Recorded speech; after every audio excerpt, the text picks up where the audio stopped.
Next considers our homepage route to be static, and that means it is being built at build time, and then we are reusing that same HTML file. Again, clearly not going to work for us. So in this video, we're going to take a look at a couple of different ways that we can keep this page static, because caching is good. We do want to use caching, but the current implementation of this is clearly not working for us. So here's the general theme.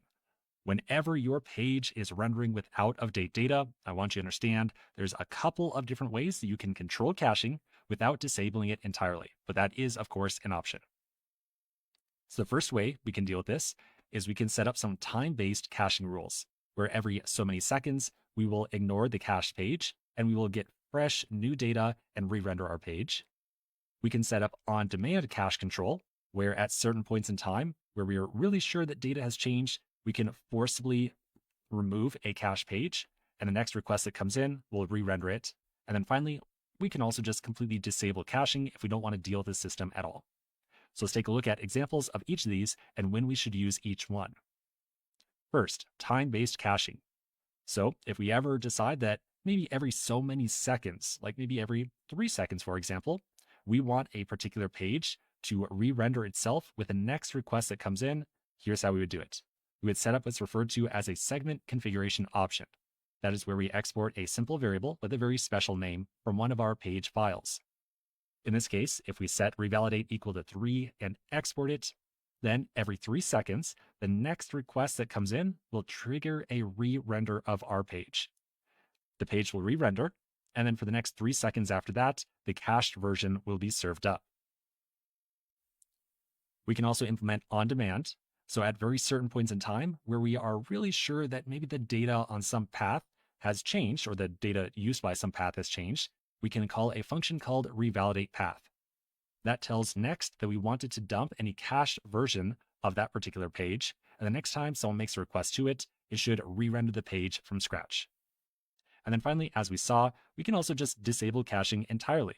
We can either set the revalidate option to 0 or set dynamic to force dynamic. That's what we did a moment ago, and we saw that it turned our route into a dynamic route, so the page was not being cached anymore. So that's the 3 ways in which we can control this full caching mechanism. And now, as usual, why would we use each one? I think there are some really distinct use cases for each of these. First case we'll consider is time-based control. And again, that's every so many seconds, ignore the cached page, and build a new cache version of it. A real good use case for this would be like the front page of a social media site, like say Reddit. If you go to Reddit, we've got a ton of posts here, and inside of each of these posts, people might be very actively commenting or upvoting or whatnot, but it's not super critical for us to always show the super latest up-to-date data on the homepage. It's absolutely okay if we show people data that's just a couple of seconds or even a couple of minutes out of date. That's why if you go over to Reddit right now and refresh the page a whole bunch, you're not going to see the data on there change all the time because you are being served a cached version of the page. You only really need to update that page every so many seconds in order to respond to the data that is changing over time. An example of where to use on-demand cache control would be 100% the homepage of our application. We want to use on-demand control anytime we have an app where we know exactly when the data changes and the user expects to see up-to-date data. So for our app in particular, we are 100% aware of when data is changing. We know our data changes whenever one of our server action functions run. So whenever we create, edit, or delete a snippet, that's a sign that our data has been changed and it's data that is being used by our homepage.